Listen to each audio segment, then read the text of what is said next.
Live. Greetings, ladies and gentlemen. Nice to see you today. My name is Dustin Cormier, and welcome to How to Rock Spirit. How to Rock Astrology, that is. How to Rock Spirit's my old channel. Today, we are going to be checking out one of my favorite books that I read sometime. I haven't actually read all of it, but I've read my own sign and the aspects that he mentions. This is Pluto, The Evolutionary Journey of the Soul, Volume 1 by Jeffgreen. As you can see, it looks a little funky because I got the color all funky. This book did a lot for me. Just reading about it, I could just tell that Jeffrey Wolf Green has a real eye for deep depth.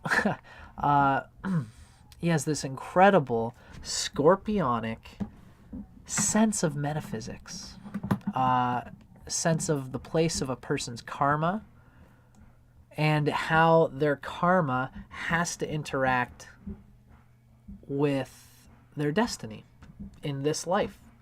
He paints this god-awfully penetrating picture of the types of experiences that Pluto brings out in the context of the sign, the house that he's talking about. I think that, in my opinion, Jeff Green's biggest contribution is this way of really getting us to understand, like almost like the sacrifice that's involved. He uses the language of like Vedic, like a sacrifice, like the Christ consciousness, the putting ourselves on the cross of matter and allowing what karmas and suffering has to be endured in order for the retribution of the spirit, retribution of the soul. I mean, it's not this Christian language, we're not looking to be too much of that. But he does really speak very consciously to the need to deal with Saturn, to deal with karma, and the glory and the greatness that can come from any individual who takes that upon themselves. So it's this incredible conversation between karma and destiny, which he puts in this multifaceted language, using not just Pluto, but he also mentions how the North Node and the South Node interact with the evolutionary momentum of Pluto and its sign and house and aspects and what have you. He has a very unique sort of, it's unique in the sense that nobody has grasped this particular intuitive grasp that Jeffrey Wolf Green has on the most critical limbs of the energy field in its relationship with karma. Sorry, my neighbors are playing some music downstairs. Is what it is. Hopefully you guys don't mind too much. His unique grasp on these most critical limbs of astrological energy field will really he shows the willpower of the chart, the true will in a lot of ways, in the esoteric sense that people might know from Aleister Crowleyan true will. It's really deeply described in a lot of ways through what he considers to be this dimension of Pluto in all of us. It's like the greatest underbelly of karma has the greatest reservoir of retribution, of soul retribution, of liberation available. And that's why he has this awesome picture of this free person. I believe it looks to me like a woman who's naked and setting herself free to the animal maybe not appetites, but the animal aspects of the soul, the most loosened grasp we have on what this or that dimension of human life experience, and shows us whether, if we have to tighten that grasp better, or even where it's too tight and we have to loosen. Very deep stuff. So before we go on today, ladies and gentlemen, this is my introduction to my understanding of Jeff Wolf Green's particular slice of astrological reckoning. we're going to go on and basically probably do the whole introduction that he has in this book. And this is his own introduction. Jeffrey Wolf Green's daughter, I believe her name is Deva Green? I think that's it.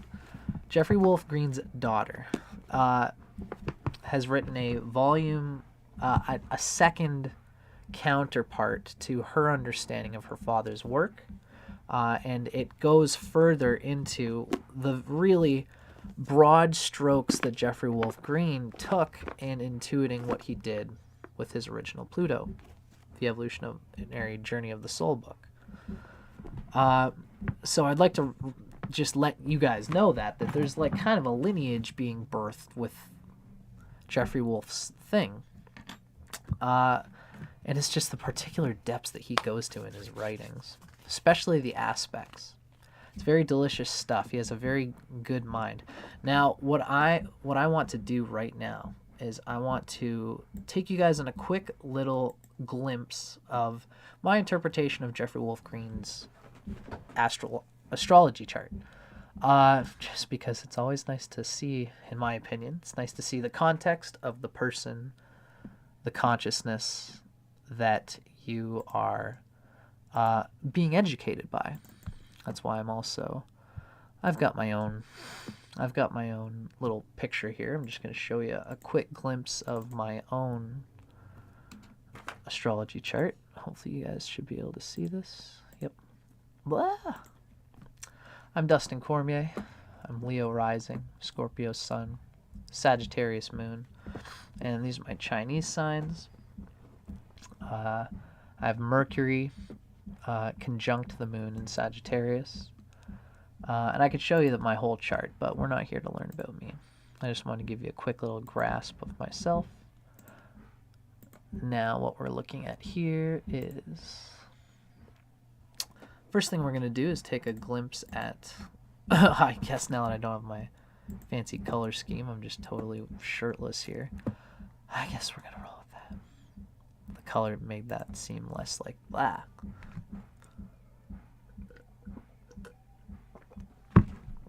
Maybe I should actually put a shirt on or something like that. So this, ladies and gentlemen, is a picture of Jeffrey Wolf Green's chart in Western astrology. I'm going to show this to the Westerners who are interested in this introductory video. I'm also going to take a quick glimpse at his Vedic chart because I'm also I'm primarily a tropical Vedic astrologer. Sorry if that was loud. Okay, now I'm ready. Thanks for your patience, folks. I'm also a tropical Vedic astrologer, and I'm going to show his Vedic chart. But for now, let's just notice a few things that I think any astrologers would notice. This is the reason why I said that Jeff Wolf Green has such a metaphysical sense of astrology. Is that... Sorry, I keep making sure that we can see. The most obvious thing, I think, for most people is that he's got Jupiter, Venus, and Mercury all conjunct together right on his ascendant sign, 16 degrees of Scorpio. Scorpio is a great place for Jupiter, and the first house is a great place for Jupiter and Mercury. They say in Vedic astrology that they gain Digbala there. So the reason is because Mercury and Jupiter learn best when they're relating themselves to the knowledge. Jeffrey Wolf Green has a very good sense of the self. Because the self in one is the self in all. So he has a sense of himself because he's got Mercury and Jupiter. And Venus. All three of these are knowledge-based planets. In Vedic astrology, Venus and Jupiter are considered the gurus, the holders of knowledge. So for him to have these in his first house, it shows that he can relate his knowledge, whatever knowledge Jupiter, Venus, and Mercury means to him, he can relate it to himself. And then proceed to portray it through others, especially because there's so many things. He's got his 7th and 12th lord is Venus, and it's here in the first house. So, you know, Venus being the seventh lord, being conjunct Jupiter and Mercury, it's going to blend seventh house otherness with whatever he does through himself, through his understanding of himself. Same thing with Mercury being the 8th and 11th lord. Mercury is holding the energy because Uranus and the North Node are in Gemini. I guess I should say, I always love just rapping about astrology charts.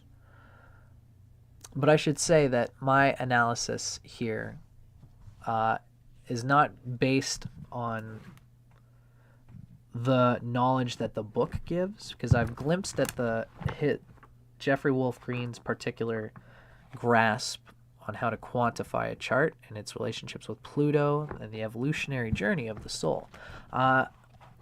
I've read a lot of this, but I haven't fully gone through it. That's why I'm actually excited to do this with you guys today. That being said, this introduction is showing you just sort of my grasp on a few things that I think really stand out to me, that might show the reasons and purposes behind Jeffrey Wolf's karmic sense, his dharma, his purpose, the reflection of his greatness.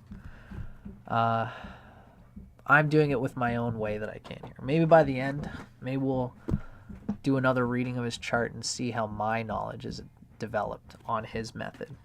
I digress. Now, a few of the things, another critical thing I wanted to say here is that Uranus and the North Node are on the 8th cusp, basically. You know, they're within, like, I think 5 degrees, both of them are within 5 degrees of the 8th house cusp in Gemini, which is also like the 8th sign from Scorpio. So Mercury is holding a very important energy here as the 8th house lord. The 8th house represents Scorpio being the 8th sign. So the planet that holds 8th house energy is bound to be some kind of research based. It wants to get to the deep experience of researching something to its depth, to experience that depth. Again, Mercury being in the first house, this means that the 8th lord, that being Mercury, holding the 8th house energy, the 8th house is acting through Mercury in the first house in Scorpio. That to me is a huge signature of someone who has an incredible mercurial sense. Like, it's Mercury, so it's like it gives the mind that can really hold and sustain and deal and interchange with archetypes of the Scorpionic, you know, archetypes of the soul, of the psychic realm. The Mercury here, combined with Jupiter especially, there's a real capacity to be an educator here. Somebody who, through the Jupiterian enjoyment of just talking, brings out this knowledge that Mercury senses as part of the universal code of metaphysics, but which Mercury also experiences through its own experience, being the 8th lord in the first house. Very wonderful blending going on there. That's kind of an interpretation of mine. Don't worry, we're going to get to this Pluto and Saturn up here in the 10th house, believe me. I just want to make one last note that Jupiter and Venus and Mercury are all trine the moon. And the moon here in the 5th, I would technically call this in the 5th house, since Pisces is always kind of the 5th sign from Scorpio. Not only that, but the 5th house cusp falls in Pisces. So even though it's behind the 5th cusp, I would still give this moon a huge 5th house emphasis. Huge 5th house emphasis. The 9th, the luck of the 9th house, the 9th bhava for this Scorpio rising, because Cancer is the 9th. It's the holder of grace and luck, and it's part of the trine, and it's a very important house lord. For that to be in the 5th house, close to the 4th house cusp, because the moon gains strength when it's in the 4th house. You must be able to reason with me why there, right? when it's at the fourth house represents Cancer, the fourth sign, and it's also the foundation of the house of the person. That this way the moon, which is meant to be looking at itself in order to get around in the world, is looking at itself in the foundation. So that's why the moon is strong close to the fourth house cusp. It's in Pisces, the sign of Jupiter, its friend, and it's trine that Jupiter. These all being in that first house. And that's the ninth lord, the moon. So there's an incredible sense of like not just the self from all this first house selfhood, but the moon also enjoys interacting with the character of other humans, and he in fact feels culturally and morally and ethically bound to employ his skills, his discernment, his intelligence, his psychological intelligence with and for other people, hence him becoming a counselor. Jeffgreen was a counselor, an astrological counselor. He would have made a good one because you could see how he could play at this thing that he was doing with his, at this counseling, at this teaching the person how to get into the true rhythm at a felt level, not just a strict sun discipline level. His Sun and Mars were in Sagittarius in the second house, and that's cool. They are important. I hope you guys are enjoying this, by the way. I'm just checking if we got any comments before I go on to the next point. The Sun and Mars are in the second house. The Sun is important because it's holding this 10th house energy where Pluto and Saturn are. Sorry about the noise downstairs. This is very important because this Saturn it's not in the best place in Leo. The fact that Pluto's there means that he must have had some real difficult interchanges with Pluto and with Saturn in his life. Saturn here is blending with the Sun in a rather destructive way, actually. Saturn doesn't do well in Leo because Saturn does better in the air and earth signs. In Leo, in this fixed sign, it fixes itself to dealing with energy. And Saturn does better dealing with like servitude towards knowledge, logic, even like directives. Saturn is exalted in Libra, an air sign, a cardinal air sign, which is like thought. Saturn likes to discipline itself to truth, to what is practically useful to people. When Saturn latches itself to Leo, it latches itself to dramatic action. And this Sun being trine to Saturn, some people might think that's a good thing, but it's actually not the best thing. The Sun is a destructive, the Sun is Saturn's enemy. And the Sun gives this Saturn destructive power from two different directions. One from being in the sign of Leo, the other from being in trine to the Sun, its enemy. So he must have had a hard time using this Saturn, dealing with Saturn, and Pluto is there too. Now, Pluto being in Leo doesn't necessarily give any... that gives difficulty with the Sun in general, because the Sun does rule Leo. But whether that Pluto is going to be ill-disposed or not, it's tough to say. Obviously, Saturn being there shows that there's some karmic emphasis being shown here. I wonder if Jeff would make any mention of the fact of Saturn being behind rather than ahead of Pluto. Does this mean that Jeff is going to talk about this in his book? I'm wondering, would this mean that Saturn has not yet moved beyond its evolutionary journey through Pluto? Or does it mean something with Pluto's evolutionary journey? What is his relationship with Pluto, knowing that Saturn is that close in conjunction to it? Obviously, both are affecting each other mutually in some way.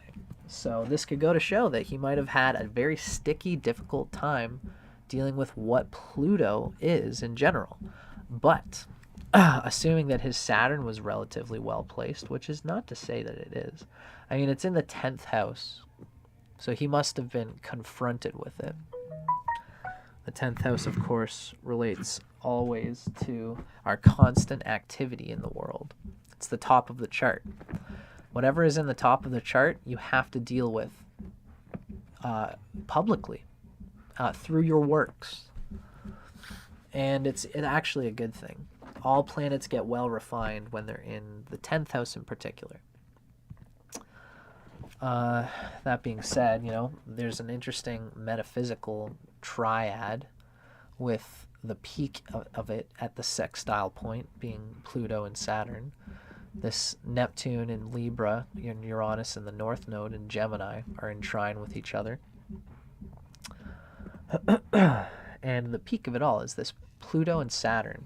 So it's almost like, you could see his confrontations with the nature of Pluto or even with the nature of Saturn.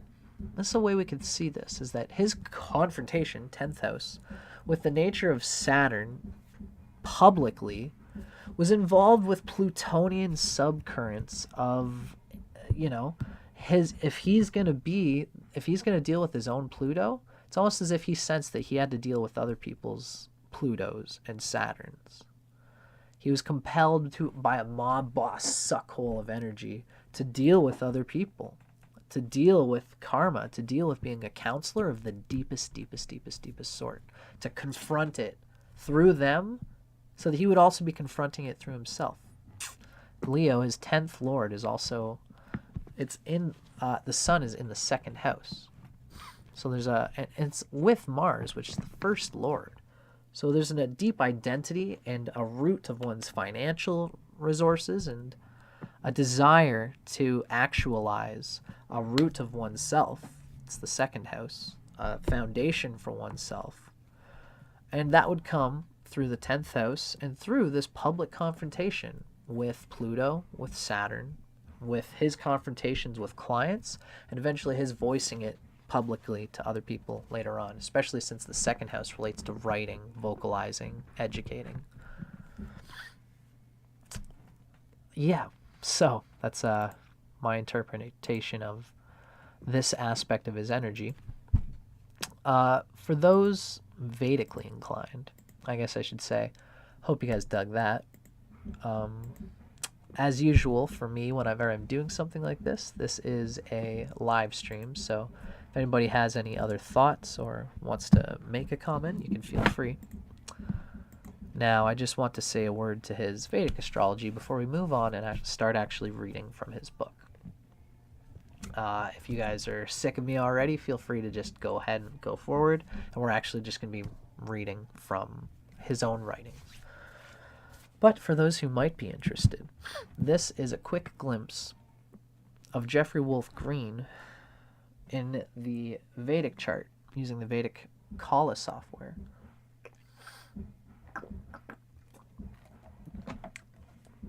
I have to apologize again because my neighbor's downstairs is he teaches drums and he never gets to wild out on them himself. It's a little electric drum kit, so it's okay. I'm an artist myself and I understand, so we just got to balance it, that's all. And he's not being too loud. So, this is a glimpse of Jeffrey Wolf Green's Vedic astrology chart. I've just already spoken to quite a few things in the Western, through his Western chart. Now, this is the same thing, of course. I would add the emphasis that he has the Atmakaraka of Mercury. That's a huge thing that I wanted to point out. Mercury being his Atmakaraka, I wanted to just show everybody that he's got some pretty cool, good strengths in terms of what that Mercury it represents and what it can do. It's unfortunately, he's a Scorpio rising, and to have a Mercury Atmakaraka for a Scorpio rising is a rather frustrating, Rajasic soul coming through a Brahmanic ascendant, if that makes sense. Scorpio being like Brahmanic, whereas Mercury is very Rajas. It's kind of playful, and it kind of like is showing it's dealing in the realm of karma, even though it's a Brahman that's looking at it, if that makes sense. Mercury is dealing in the realm of karma, of the energy field that's stuck, and he wants to deal and be mercantile with it, while Scorpio is looking at it with penetrating insight. That being said, this Mercury is in Scorpio. There's a lot of blending of first house themes happening in his chart. Atmakarika represents like the one, the sun. It's almost like Atma for the Atmakarika. The sun is like another Atma Karaka. Karaka meaning significator, indicator. So Atma means the soul. So the Atma Karaka is the soul indicator. In this case, Mercury is his movable soul indicator, and the sun is the fixed one. The sun is always a figment of, or a picture of what the soul of the person is. So, with all that being said, here we see a few things that are just interesting to be spoken of when I just look at a Vedic chart. His Rahu is in the 8th house of Gemini. Gemini ruling the 8th and the 11th house. Mercury, that is, ruling the 8th and the 11th. Rahu as well as Uranus. Retrograde Uranus in Gemini. Now, that means that Mercury, again, is channeling that 8th house energy through Scorpio, through the 1st house, through the personality. And this is his Atmakarika at work. This is a huge part of just the whole reason and purpose for Jeffgreen being alive. Now, a few cool things, like this has some yoga strength power because he got huge Digbala, huge. The fact that it's in the 1st house means that it just by being what it is, it's easy, it gains power, it gains knowledge, strength, and really planetary power. It's a Shadbala thing. It's not hugely great by its dignity being in Scorpio. Scorpio is not the best place for it. And we also know that Mercury's got some, all that being said, it's got great yoga power with not much like negating yoga power. And it's got lots of support from the Lajatati Avashtas. Jupiter and Venus, obviously, are giving it a huge boost to itself. Mars is actually neutral to Mercury. Really, the only reason, I guess I mentioned that this Mercury has relatively low subha. Subha meaning Mercury's dignity throughout the Sapta Vargas, the 6 or 7 most important Vargas. It's not hugely great. Anyway, so this is all Vedic stuff that you guys can kind of see. My point here is that there is mostly some pretty okay strength going towards this Mercury. And good support from Jupiter and Venus. Jupiter delights Mercury, and Venus, I believe, is one of Mercury's friends. Yes, Venus is one of Mercury's friends. So that Mercury's sitting real sweet, being that 8th lord, holding that Rahu-Uranus energy. A further look at this sort of dynamic, we look at his Navamsha, and the ascendant, of course, is Vargatama. The ascendant is in Scorpio still, and Jupiter is also Vargatama. So that Jupiter is in, it's a really beautiful thing that Jupiter is in the 1st house in the Rashi chart, right there on the ascendant, basically, as well as in the Navamsha chart. There's big confluence happening there. This is hugely important because Jupiter is the 5th lord in both of these charts.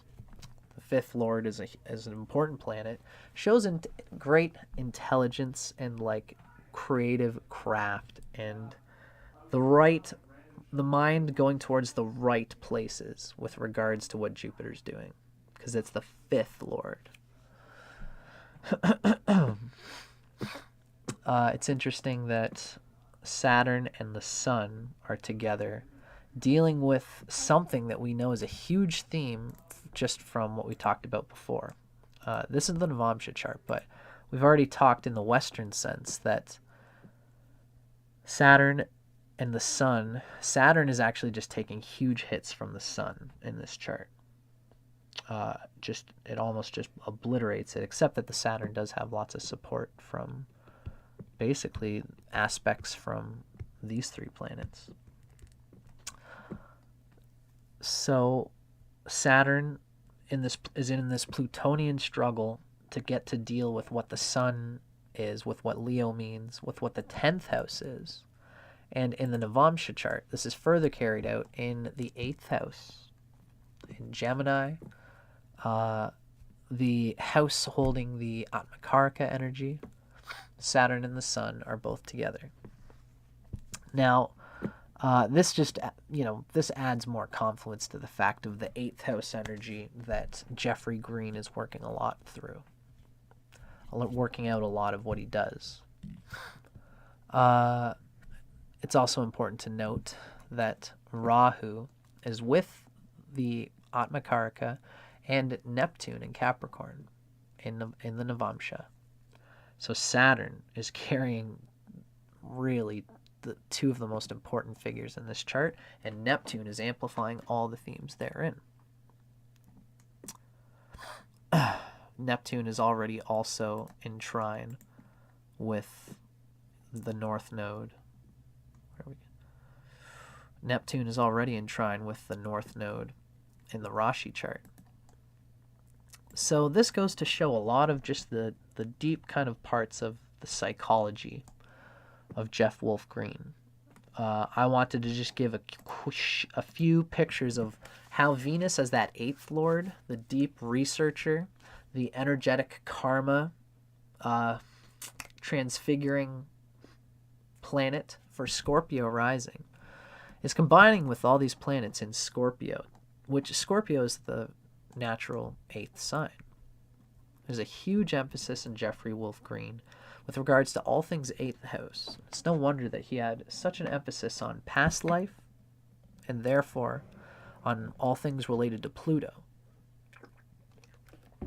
And what's very important to me, to finally put this all, to cap all this off, is that at the end of all this, Jeffrey Green's this karmic grasp, this like 8th house energy that is so deeply running through him, is coming through. He had a lot to deal with. He had a lot of karma to work through, to confront with all that, Saturn and Pluto in the 10th house. He dealt with them literally in the Rashi chart, in his physical cosmos. And what allowed him to express the beautiful gemstone, the condensation of all that experience, of all that dealing with planetary energy and karmic energy and the transformations that he lived through. After dealing with all that stuff, he finally, in the end, had Mercury, Jupiter, and Venus in the 1st house in Scorpio, and the moon in the 5th house. He was compelled to create something. He was compelled to write. He had the sun in the 2nd house, writing, publishing. He was compelled to write about the experiences that he had, and he was good at it. He had this beautiful, because of those knowledge planets in the 1st house, he had this incredible way of using his creative employment of words, of language, Mercury. He used Mercury very psychedelically to transmit and grip these very far out metaphysical things that we're going to be reading about in this series. That was just my own little, I'd like to say quick, but I don't know, it was a half an hour, I guess. My little rendition on Jeffrey Green's chart. I hope you guys dug that. Stay tuned, because next we are going to be getting into the book, and we're going to be actually hearing from the words of, first we're going to go through the introductions and the forewords, the prefaces, and then we're going to get into Jeffrey Wolf Green's own words of Pluto, the evolutionary journey of the soul. Stay tuned, folks. I'm just breaking these videos down into pieces. That's why I'm going to stop this for now, and we're going to come right back, and we're going to continue.